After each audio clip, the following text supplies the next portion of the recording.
Hey everyone, welcome to the Walk to Wealth podcast. If you're tuning in on YouTube or any of the podcast directories, we just ask you one teeny tiny little favor. If you find any value in these episodes, make sure to give us a follow because I'm going to keep on bringing super amazing guests this year. 2023 so far going amazing. So without further ado, let's get right into this episode. Will, for anyone that may not know you, tell us your elevator pitch. Who are you and what do you do? How's it going? Thanks for having me, by the way.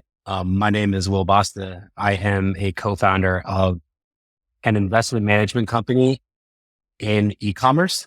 Essentially, what we do is we do alternative investments in the e-commerce space. So investors come to us that are looking for passive income or to get to the now $6 trillion industry of e-commerce, but don't have the skills or infrastructure in place. They come to us, partner with us, and we build them out a portfolio in e-commerce on Amazon and Walmart. We essentially do that, leveraging our warehousing that we have in Dallas, Texas, our massive team, our softwares, and the years of experience we have in the space. My background is in the tech industry for about 10 years. And we started this company, my business partner and I, about a few years ago, like 3 years ago. Actually, starting next month will be 3 years, primarily to really legitimize the space and turn the model that was out there, which was essentially broken, refine it, and actually bring value in terms of long-term asset management. So amazing. You know what they say, like 80 to 90% of like businesses fail within the first 2 years and you're going on 3 and still pushing strong. So I think an interesting point, I always like to talk about people's walk to wealth and where they started. But one question I'm very curious that I tend to ask a lot is tell us about what was money like in your household growing up? What was the topic around idea of money? Was it something that was scarce, something that you had in abundance? Was it something that you never had to worry about, but still had limiting beliefs? Like what was it like growing up in your household? When you were younger? I grew up with 2 older sisters and a single mother in upstate New York. I'd say lower middle class. My mom was an English teacher. She doesn't really have a business background. So managing finances was not really educated throughout the household. It was more of like stay away from credit cards. Those are going to put you in debt. Be careful about what you spend and work hard kind of thing. Now, if we fast forward, essentially, like I know how to leverage credit cards and make them not the devil. But ultimately, I mean, I grew up with a very independent kind of upbringing. My mom helped me where she could, but I had to take loans out for university. I had to take loans out for everything. I mean, essentially, I definitely got support from my mom, but as much as she could give as a teacher making 70 grand a year with 3 children. So that's essentially the upbringing. That's why I think I was sort of late on that cusp when it comes down to financial management. I had to learn it myself through a lot of mess ups in college, right? Going into credit card debt, like delaying loans, finding out that like literally like you can't keep pushing it off. Money doesn't come out of thin air and credit money isn't your money, right? But that was the mindset around it. I mean, obviously things have evolved now. I'm 33 years old, but I think it has a lot of impact too. Yeah, there's got the drawbacks of not growing up with a family that knows that's pretty much like super financially literate. But the benefits of that is the value and gratitude that comes with money when you make it, considering it wasn't floating around everywhere in our household, right? Yeah. So being appreciative of that, which actually has a domino effect into success, I think, down the line as well. It's an aspect that's important for entrepreneurs and people that are successful. You can be successful on your own and come from a lot of money, and you can be successful on your own and not come from a lot of money, right? But it's important to make sure that you have gratitude along the way, because that's just going to lead into more success. So, 100%. And I think our next question I kind of want to get from that is, for me, I know, so my father was also absent in my life. My mother, me and her, we never had a great relationship though. My grandparents were like my main people that brought me up. And I grew up in a very financially illiterate household, similar things where work until you die. They don't talk about money and money issues get swept under the rug for the most part. I was like never educated on anything and that stuff. But for me, I read Rich Dad, Poor Dad, and that made my whole life switch. What was that epiphany moment for you that kind of, you mentioned a little bit too about getting that in college, but what was that moment where you came to an epiphany and that really shifted the trajectory of your life? I think there's a couple different stages, right? So like, I think the first layer that I've been traveling my whole life, right? So all the money I saved when I started working at the age of 13, 14 was going towards like trips that I could go on and experiences. And when I got a little bit older doing that, those trips when I first really started the money that I was making at a university with my first W-2 job, when I could go on my first trip with that kind of money, which was more than I'd ever made, still at that time was not that much money. I mean, it was like 50 grand or something like that a year. And being able to experience those things was like, okay, I want to be able to do this for a long time and do it more and more and more. So that was one layer. It was like, I know the only way I can do this is become more and more successful. And then the second period, I think the second chapter of a turning point was entrepreneurially when I was working for someone and working for startups, but then also consulting on the side and dabbling within the e-commerce space and finding a little bit of success here and there. Realizing I could draw other streams of income in besides my regular paycheck, and what that was opening up in terms of paying more of my loans off and going on an extra trip a year. That's where my non-entrepreneurial background really turned into like, oh wait, maybe this is actually made for me. And I started really digging deeper into that aspect. And then 3-4 years later was the start of a 8-figure company. Right. So wild. And it's amazing how life comes together. And before we kind of dive into today's main topic of e-commerce, I'm really curious as to how did your trips, your traveling, you're gaining new perspective of the world, leaving the nest, how did that affect you both personally and both professionally? Because a lot of people never get to experience anything more beyond the walls of their city. So Totally. first of all, what led you to travel? And then two, how has that impacted you and helped you out both personally and professionally? For sure. I mean, I grew up in like I said, a very, very small town, but traveling started in my blood. My mom used to live in Greece. She always traveled when she was younger. Both my sisters traveled a little bit. I think I had the bug more than anyone else. Once I started to get that feel, I really loved it. Like I skipped prom that everyone goes to their senior year of high school in the United States. I skipped that and I backpacked Central America. I was just always putting that first, right? And what I really got out of that was, and it's really applicable to a lot of things in regular life and business lives, is pretty much putting yourself in uncomfortable situations of which you have no idea anything because it's not your cultural norm and it's not just, you don't even know how to use the cash register or the checkout at a grocery store in a different country. Everything's just a little bit different, right? To trying to communicate with someone who doesn't speak your language, right? Those kind of things, and you come out so much stronger, right? And it gives you, it's almost addicting in a way. To this day, it's therapeutic for me to immerse myself in other cultures constantly, right? Because no matter what, it's always going to be slightly more uncomfortable than you just being at home in your own city. It's breaking out of your traditional thing. I think that also opens you up to obviously the diversity in people's opinions. And it makes you a good listener in the business world because most people are waiting to respond and not actually listening to the person they're speaking to. And I think when you travel, you really have to listen because a lot of the times it's either broken English if they're speaking English, or you have to converse in another language. And that means you really have to listen. And those traits are things that actually turn into in the real world and are extremely applicable. And when you're a really good listener in the business world, you gain trust earlier on with your potential clients and or whoever you're working with. And it leads to stronger relationships, better networking, and overall, I think a more successful business or venture that you're getting into. Yeah, and I could definitely attest to that addicting feeling. This past year, I went on a plane by myself for the first time. And I also attended my first conferences. So there you go. I attended, my first one was back literally about a year ago from the time we're recording this. It was February. I went to a Keller Williams conference down in Orlando. I've been to Orlando once before. So I already have kind of some familiar with the airports going from JFK to Orlando. That's already pretty familiar, but I never did it by myself. But I still remember I touched down in the airport. I'm walking back to go to check bags. And like, I just felt like the man. I'm walking down the airport. It's just me by myself. You know, I still don't really know where anything is. I'm just reading the signs and then just something about, I don't know. It kind of feels almost as if I'm like conquering the world in a way.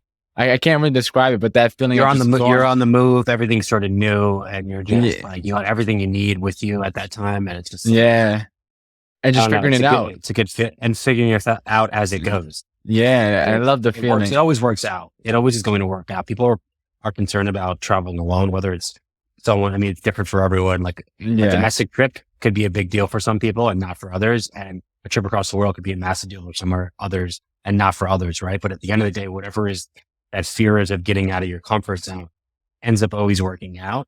And that is the most gratifying feeling when you go do something that you were scared initially, potentially scared, but excited maybe of doing.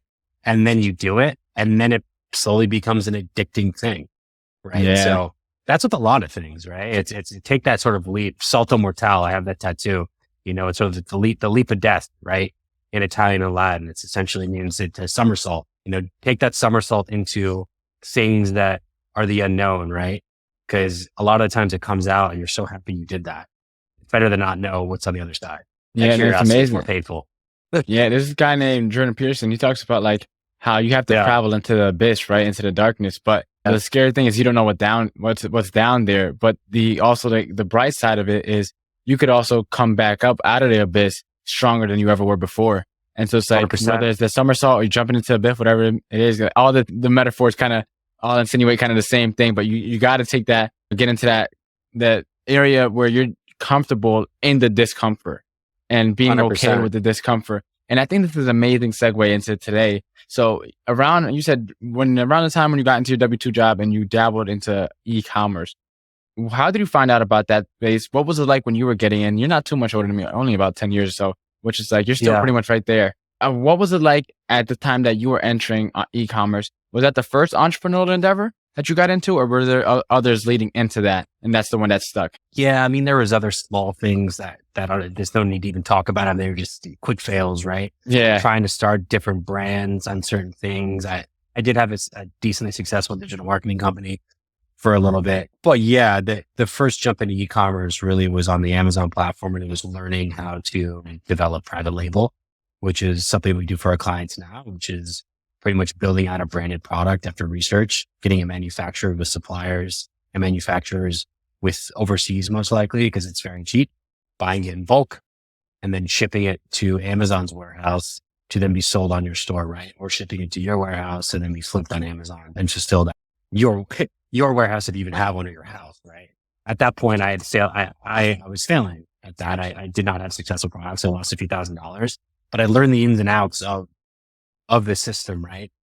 Yeah. And I knew how Amazon worked. I knew what it's like to negotiate with manufacturers and wholesalers. I knew what it's like to do it by yourself and how to fail in it. But I learned during it. It was an educational thing. I might not have made money, but what that did is it led me to knowing the program more and then becoming successful on it with a business partner on a lot of different other ventures within e-commerce, and then turning that into a service for other people once we found out where the success was. So those failures led to, we pretty much failed for other people, right? And now we provide it as a service so people don't have to fail and don't have to go through the time it takes to try to figure that out and the good chance of failing a few times before you figure it out, right? So yeah, definitely. And so let me ask you, right? You had a couple attempts that didn't really take you to where you wanted to go initially, and then you found e-commerce. What did you do to get into it? Was it a book? Was it YouTube? How did you start learning about e-commerce? Because it's a good question. And that I did a little bit of both. I messed around with YouTube a little bit. I did pay for a course for about $1,000, which is like a training module. I'm not going to say who they are because they're still out there. People that provide that service. They've been doing it for a very, very long time. But yeah, with a little bit of everything, right? What I think we do a done for you service, right? So like economically, some people might not be able to afford what our programs are because it's sort of a premium package of like you invest and then you don't have to do anything. You just bring the capital and let us handle it. But for the people that don't have that kind of capital, your best starting point is obviously learning and education, right? So invest in your education on it. YouTube is a great resource for a lot of different things, but I would always advise people to make sure that they are focusing and siloing on one entrepreneur or one guru or one person in the space that's providing education on a certain topic, because a lot of people have different opinions on it and successes vary. And it's very, very important to have a diverse perspective when you approach the business because it's constantly evolving, right? But that's essentially how I got started with it. And then we sort of bootstrapped what we knew from there. And then once we saw success in our own businesses, doing our own things with our own contact is when we decided to provide it as a service. Yeah. So what was that point where in your 9 to 5, right, you were doing this at the same time, I'm assuming? Yeah. So when was the time when you started making that leap of faith to leave the 9 to 5? Walk us through first, what was it like making that decision to leave? And then walk us through what it was like to grow your e-commerce thing into a position where it could allow you to leave. Yeah. Pretty crazy. I mean, we were building at a small scale for about 12 months, I'd say almost 13 months while I was employed. Had about 9 clients. So it's part-time. But yeah, once we hit to a point where there was 3 months straight of literally our organization producing like well over what I made in a year working for the W-2. And I saw it happen more than 3 times is when I was like, there's no point to not double down on what we're doing and put 100% of my resources into this exact investment, right? Or this exact business. Because now it's a baby that's growing. We have something special here and our clients are making money and we need to hit marketing hard on this and grow this thing to a really awesome degree, right? And that was a great feeling, but it was also sort of scary because that was my gauge was 3 months in a row of major success, right? Which is still very, very, you have to really believe. You can't really just go by like, okay, well, it's successful the next 3 months because you don't know what the fuck is happening. But sorry for my French the next month, right? When you're an entrepreneur and you have your own business, you cannot predict every month, right? So it was still a risk to drop a 6-figure salary position and say, hey, I'm going to literally leave this and go directly on my own. And to be honest with you, a few months after that, we had a little bit of hiccups in our company. I was freaking out, right? But that hiccup that we had, that 30 days that we had, that was sort of like a roadblock, kind of like stuck in the mud with a couple things, actually propelled us into having the strongest 6 months after that. Which is crazy how that works, right? We took a really big dip and then pretty much. Yeah. But yeah. I'm going to ask you, what's it like, scaling e-commerce business? I hear a lot of people that kind of get into the business or want to get into the business because the barrier to entry is not that high. And so a lot of people are interested in starting in something I feel like just based off like YouTube ads and things like that, I'd see a lot more frequently. Why is it that most entrepreneurs that get into e-commerce fail? And how are you able to find success despite you still having a W-2 job and that not even being your primary focus? Yeah, it's putting the right pieces together and focusing on infrastructure. There's a lot of different ways you can talk about getting involved in e-commerce. There's very, very small scale. There's people doing a small Shopify store, which doesn't take that much money up front and then takes money for ads, and you can test them for a while on like minimal ad spend. And if you get a winner, you get a winner. There's a lot of different ways to get into e-commerce, but to make it scalable, you have to really we bootstrapped our organization. We invested in a warehouse together. We took that risk. We invested in building out teams of which we knew for a long time from my digital marketing agency, of which like we trusted some teams that were overseas as well as some resources domestically. So over the years of me working, because this is different, we provide it as a service. We're not just like an e-commerce business. We're actually like we have 600 businesses, right? And they're all clients' businesses that we built for them. That success is driven by infrastructure and by knowing how to run a business. And that experience comes from my 10 years in the startup world in tech companies. It comes from my failures. It comes from me networking and knowing people in the industry and shipping and manufacturing and sourcing the right people for our company.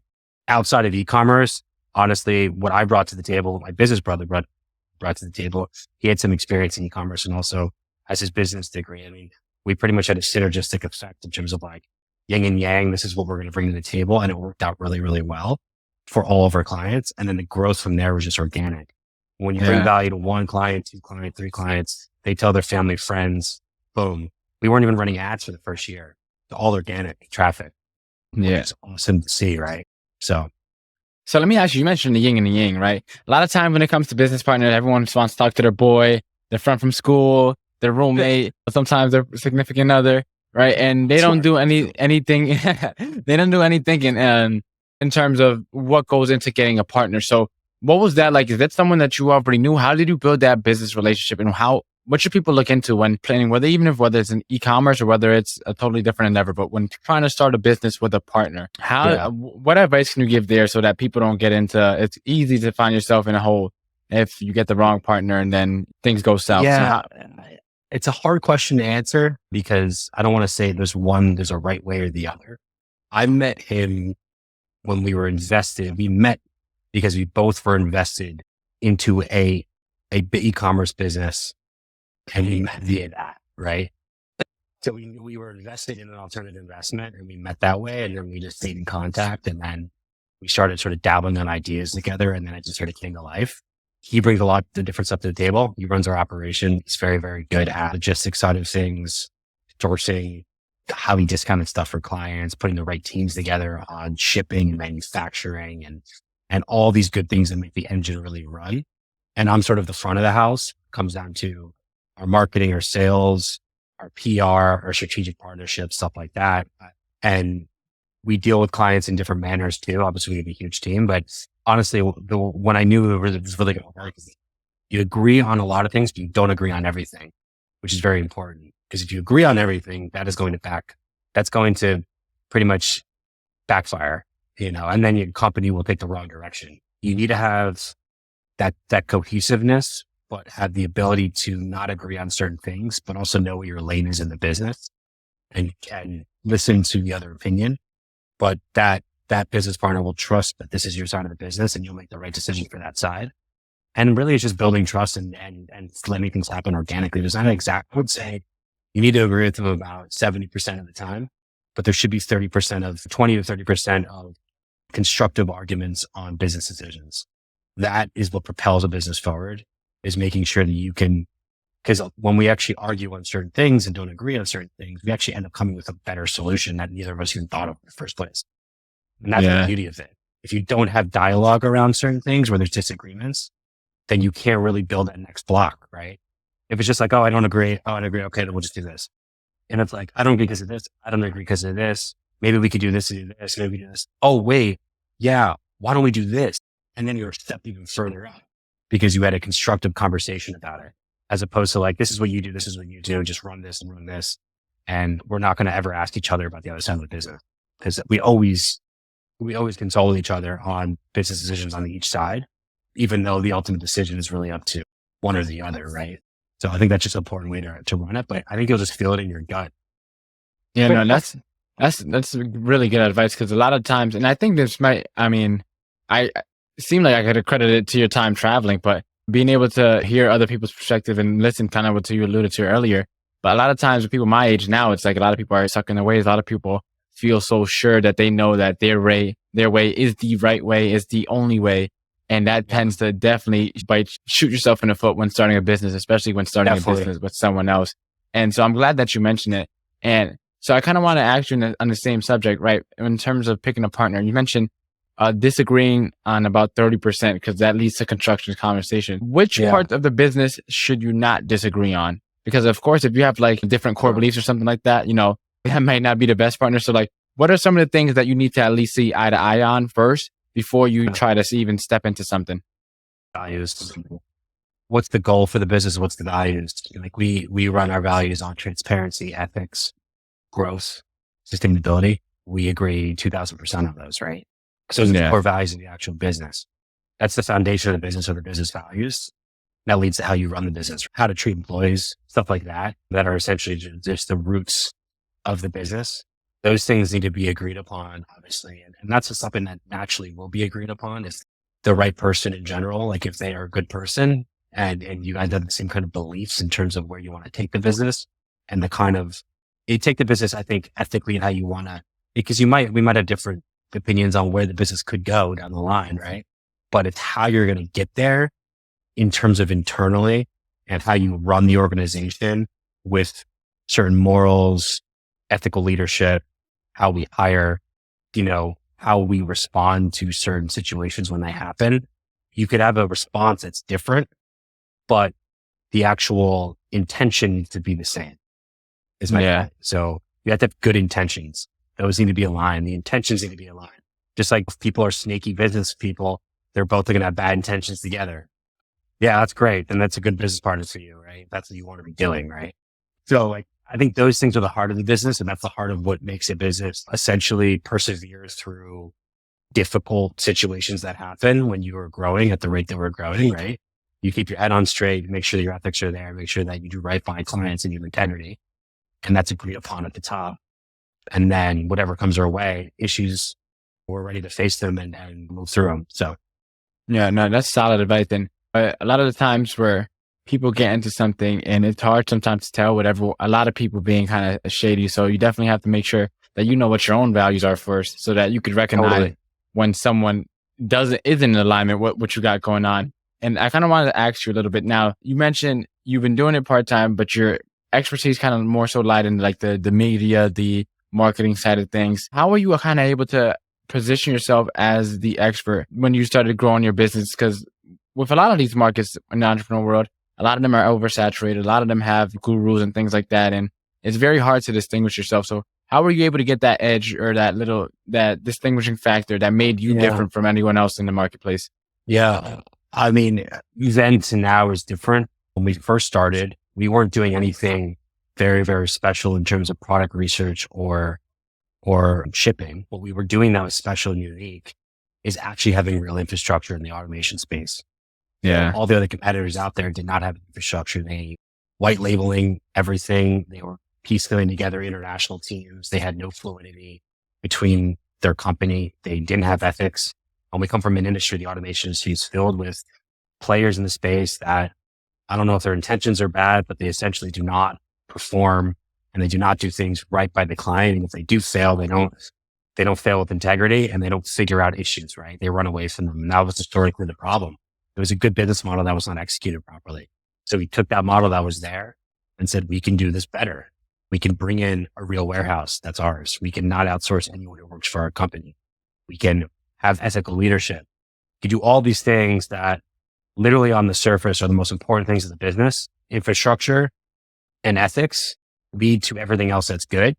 And we did that first. We still are the only people that are really like that, honestly, in terms of like leading forward with transparency and stuff. Not in the world, but in our industry, it's very, very, I'm not saying there's no other good companies, but they're hard to come by, right? And so led with that. And now 3 years in, not only do we still have that as our backbone, but we have shipping rates for e-commerce that no one else can get their hands on, that no one in the industry has. We have a logistics company that's underneath our umbrella that's literally internally ours in our facilities in Dallas. We've got 2 facilities, going to have 3, which clients can visit. No one else really has something to that degree of what we have. We have multiple different product sourcing models and unique ways of building these businesses out and making them extremely competitive on these platforms, things that we didn't have 3 years ago, right?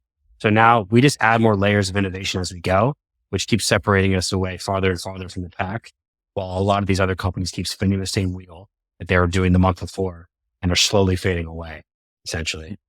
Yeah, I want to ask you, so you've been able to do that as you're growing, right? What advice do you give to that entrepreneur that's kind of just getting into the space and is trying to make a dent, is trying to make his mark somewhere in the e-commerce space? How does someone limited on resources, limited on, capital, but high in, how do they position themselves so that they can pick up some steam and get the ball rolling? Yeah. I mean, that the follow-up question. So if they're trying to start their own Amazon business or something they don't have all the money to pay for a service to do it. They just want to start their own thing, Shopify, whatever. I mean, number one, you have to become extremely educated on this. So if you have a lot of time, that's great. Use that time to literally read, educate, podcasts, YouTube, become an absolute expert, right? Expert first, and make sure that your credit is good. Focus on your personal credit, because personal credit is going to lead to business credit at 0%, which is going to lead to you having the ability to leverage the bank's money, not your money, for business investments, of which will return an ROI to you or appreciating value and have 0% APR on them. And that success can compound into the next investment. Education and personal credit are the 2 first steps for anyone, right? And then differentiating yourself outside of that is really just focusing on certain things that as you become more educated in a certain space in a niche, you drill down that niche and you hyper educate on that niche. But that's something that you love, then be the smartest person in the room about that. Or at least try to be. You're never going to be the smartest person in the room. No, or you don't, well, not that you're never going to be, but if you are the smartest person in the room, you're not in a room that's educating. You always want to have someone in there that's going to sort of put you on your toes, right? That's how it will become better. But my point is you want to strive to be that. So if you find that little thing that you love, hyper focus on that. I don't like saying put all your eggs in that basket, but drill down on it. Because you said that hypothetical person has a lot of time. Spend that time educating yourself. Do it. And then take it one step at a time, right? And focus on your personal credit, because this capital is being able to leverage. Leverage is the most important thing. Leveraging the bank's money at 0% is undeniably one of the biggest benefits that we have in the United States. And that all starts with having good personal credit. So focus on that. get your education and leverage the bank's money and start investing and building out things with that capital. Yeah, definitely. And so I love that you mentioned building your personal credit because it's something that people, they try to do just for, points and miles sometimes like me, but like it wasn't until a little later on that I realized that personal credit also applies like to business credit as well. It's the prerequisite almost. And there's ways to build your business credit so that you can get lines of credit without, having to use your personal credit. But yeah, that's all you get too into the weeds for that. But building your personal credit is definitely great advice.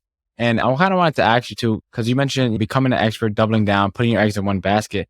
I think a lot of the times that advice to not put your eggs in one basket is mainly for the people who want to be regular, that are just nothing wrong with that, but people who are just cruising along life, that are working a job. Yeah, it's all relative, right? Because we like to say, don't put your eggs in one basket when it comes down to e-commerce, because I say that as in like, don't put all your money into one business, get a portfolio of businesses and diversify, right?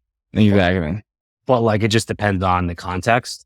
But I agree with you completely. In certain things, if you want to hyper focus, then put all your eggs in that basket and double down on that, right?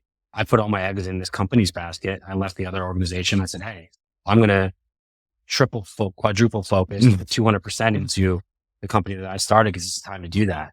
And then we got to where we are, not just because of me, but my part of it was pretty much night and day, everything I had, I put into it. So, and going that extra mile, it's something that it's like a lot of these common pieces of advice are told by non-entrepreneurs to other non-entrepreneurs. And when you get into the entrepreneur space, you got to realize you have to unlearn a lot of the things that we were taught bringing up and relearn a new way of almost living. And I genuinely feel like everyone should strive to be an entrepreneur, not in the sense that you have to start your own business, but in the sense that this lifestyle of this constant pursuit of just giving it your all and just striving to be the best and educating yourself in personal growth and just growing, whether it's in your own business or whether it's in somebody else's business, but just that lifestyle of just constant striving for better and constant self-improvement is something that I've been able to pick up. And it's like, if more people could adopt this way of living, not saying they have to start their own business, but just adopt the way of living, it definitely will lead to a lot more productive, a lot more hyper efficient people. Yeah, it's super important. It's not everyone's cut out to start their own business, like you said, but there are traits of being an entrepreneur that are very, very important and applicable in the real world, that the world outside of just starting your own business, that are just really, really important. It's good habits, having good habits, having surrounding yourself with, this is things that people can do outside. I think they tie really well with entrepreneurs, but at the end of the day, it's not just entrepreneurs, but surrounding yourself with whether it be like-minded people or people that are going to better yourself, right? That make you not the smartest person in the room. Read more on literature, take care of yourselves in terms of how you eat. Certain things like this, like I said, it's not just entrepreneurs that do this, but a lot of entrepreneurs can align on a lot of the values and ways that they approach their life, right? I think it's just part of being in that space. And you're right. I think a lot of those things are completely applicable to anyone with any background. So. Yeah, 100%. And I kind of want to circle back a little bit. You mentioned two things that really caught my attention. The first of which is a lot of people don't fail with integrity. You mentioned that a little bit earlier. And when you're servicing clients. And then you also mentioned your first year that primarily your main method of growth was referrals and word of mouth. So, how do you switch from a place where you're just trying to compete to have the lowest price to a place where you're competing to provide the most value and provide the best service to a person? A lot of time people, they try to commoditize themselves and turn themselves into, if so-and-so's doing it for XYZ, I'll just go $5 underneath him and everyone will get me. And it leads to this kind of downward spiral, everyone just trying to undercut each other. How you get to that place of just coming from contribution, coming from service, how do you adopt that mentality? And then how do you apply that into the entrepreneur world? Yeah, that's a good one, because like if you look at our prices right now, they're on the higher end in the industry, right? Yeah. And we don't flinch on those because we know that we're the Lamborghini of the industry and you get what you pay for. And we're confident in that, right? There's a value that comes with investing in the top tier, and it also attracts a different kind of investor, right? At the end of the day, never big on lowering prices. If anything, the prices are always going to go up. You just get better investors, better clients. And at the end of the day, it's people that have this money to invest in things like this. They want the top of the line, and you're going to actually get more sales when you raise your prices, in my opinion. Back in the day when we started, though, you're right. It was a little bit okay, we would discount here and there and try to like just get that first basic clients, right? Like sometimes not even make a margin on a client coming in, right? At all. We also had way less infrastructure then. So our costs were just way less. But the word of mouth thing at that point, it wasn't about making money as a company. It was about building a base of loyal customers and clients that see the value that we bring. And then using that base, once it's established, to then essentially have that domino effect. Because we did that for about a year. And now we did marketing in about January, February 2021. And that's when we sort of started to explode. Our prices got set. They went up in cost. And we already had a base of clients that were happy with us that all got in at a very cheap price, which were referrals or testimonials. We had data on their businesses that we brought success to, like sales data. Like, look at this business that we built. Look what it's done here for Jake. They've done this for this year. They made this much money. You have testimonials of people that you can speak to that have done this for 1 year. It gives that kind of stature, right? And then you can once you have proof, social proof, you confidently can come in at a higher price and you are confident with what your service is. Price whatever the hell you want to price it, right? It's about how you present it. It's the perceived value of what you are presenting and bringing to the table and who you believe your company is and what you're bringing to the table. And that price is the price it's going to be. Mm-hmm. So I don't know if that answers your question, but that's sort of how we've approached it. And now our prices are they're up there. I mean, you can go in as low as $20K, which is a very, very low tier entry point, which we never really sell ever. Or you can go in up to $90,000 for one business with us for a done for you business. So it's a big variance, but at one point it was 10 to 25 when we had less of an infrastructure, less of a team. And then it was 15 to 30 and then 20 to 40, right? And then now it's pretty much the 20 to 90. And those have gone up organically because for quality control, you want to make sure you're still bringing the same value to your clients. You want to make sure you're doing research and development. You want to make sure you're innovating on software. You want to make sure you're constantly hiring in that growth, expanding new warehouses, getting new contracts. All of these things cost money. Prices organically just naturally go up regardless. We're not just raising it for the hell of it. We were underpriced in the first place. We're bringing the most value now. And so those prices changed in December and we've had more deals on the higher end than we've ever had. It just shows the worth of what we can bring to the table, right? So yeah, you mentioned two very counterintuitive things to someone new to this world of entrepreneurship.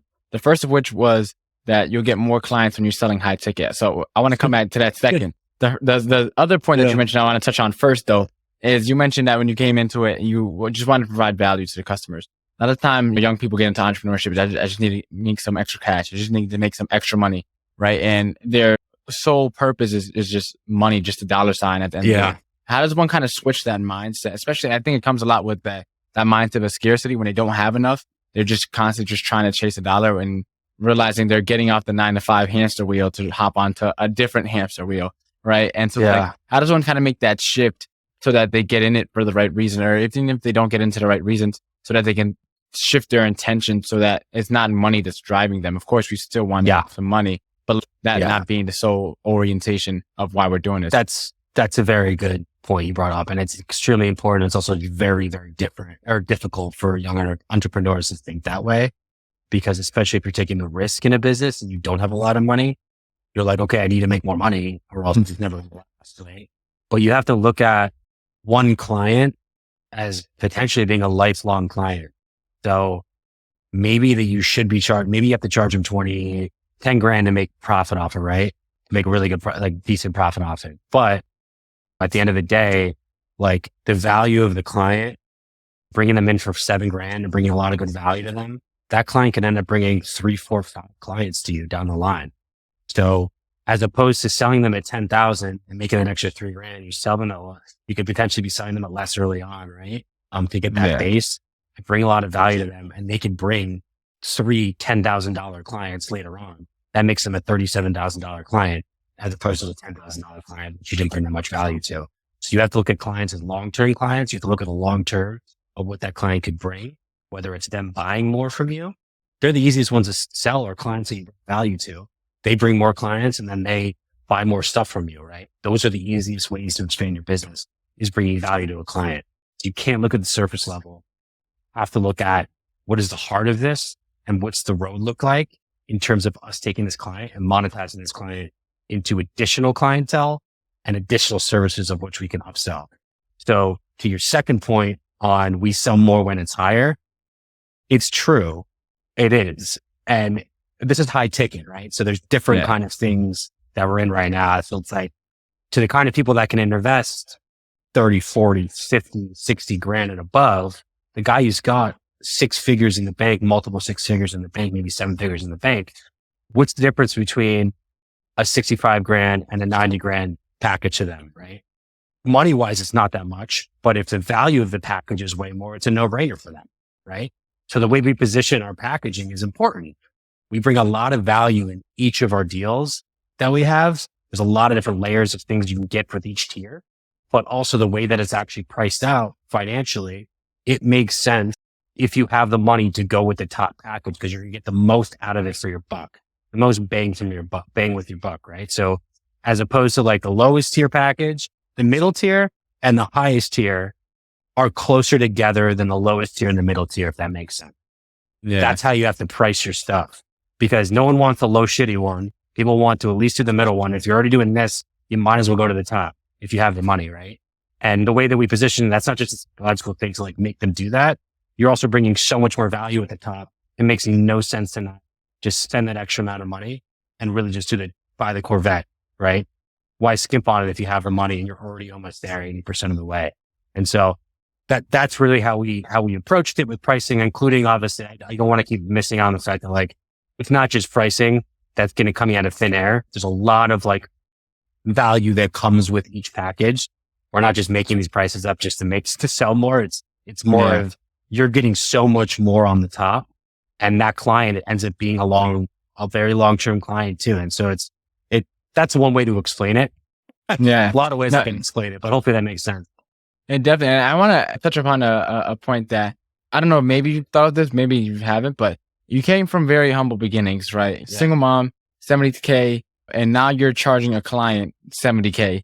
How did you get used to the extra zeros and digits? Because for a lot of people that come from very humble beginnings, it feels almost as if it's a bad thing to make that much money, but they don't realize it's because you're providing that much more value. So how does one kind of get over that shift of like all the extra zeros? It's like, and you're getting scared from that because that could be very scary to a lot of people that've never seen anywhere near close to that much money. Yeah. I mean, you got me on that question, honestly. I think it's something that just happens with experience. And the more you're in front of it, the more it begins to numb out a little bit. It's not that like we make all this money where money is nothing. That's not what I'm saying.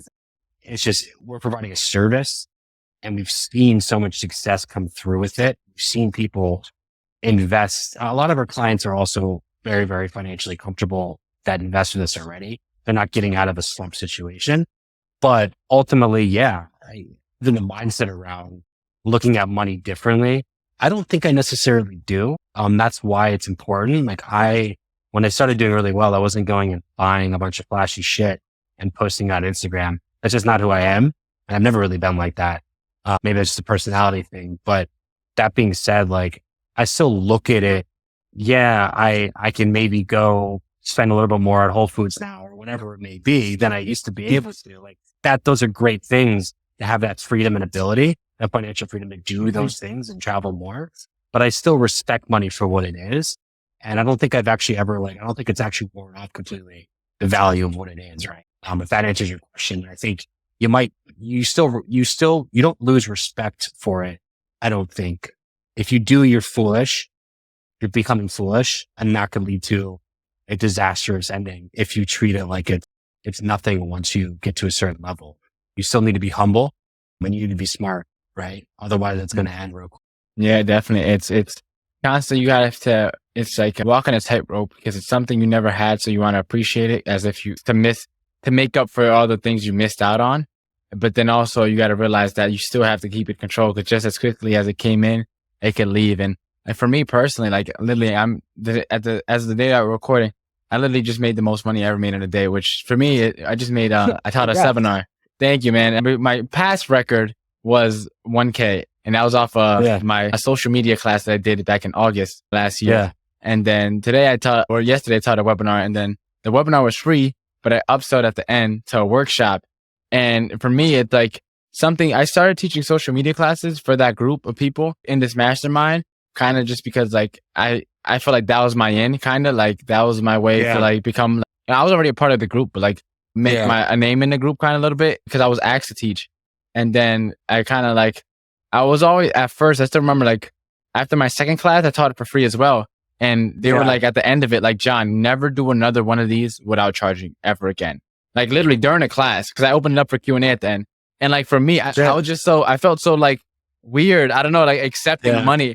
And it comes back to that limiting belief of like when you don't have money or much of it, it's like even receiving it is hard to do. It's sometimes it feels weird at first. Like, whoa, And then the third time I did a paid class in August. That was the first time where I made some money off a social media class. But even that still felt a little weird. And then like this past yesterday when I taught it, it's like it felt okay because I knew that I put time into it, and I knew the stuff I was teaching on is something that they never heard of. Because I was talking to them about ChatGPT and artificial intelligence, and and for them it's like, for me it's that kind of regular stuff, but like for them it's like they're all a lot older than I am, so they never heard about the social media stuff. So like as you said, providing that value, and I made $4,000 yesterday. So. And oh shit, nice. Yeah. And so I'm doing a workshop. It sold out. I got 20 seats in a workshop. I priced it at $197. And then I still had a couple people afterwards that wanted to sign up. So I may just do like another one for those few people and like limit it at 10 seats. And so it's like, but it was just a paradigm shift. And that it took a while to kind of get used to like being okay to receiving money. And now that I'm in a place where I'm confident that the value I'm providing is worth it.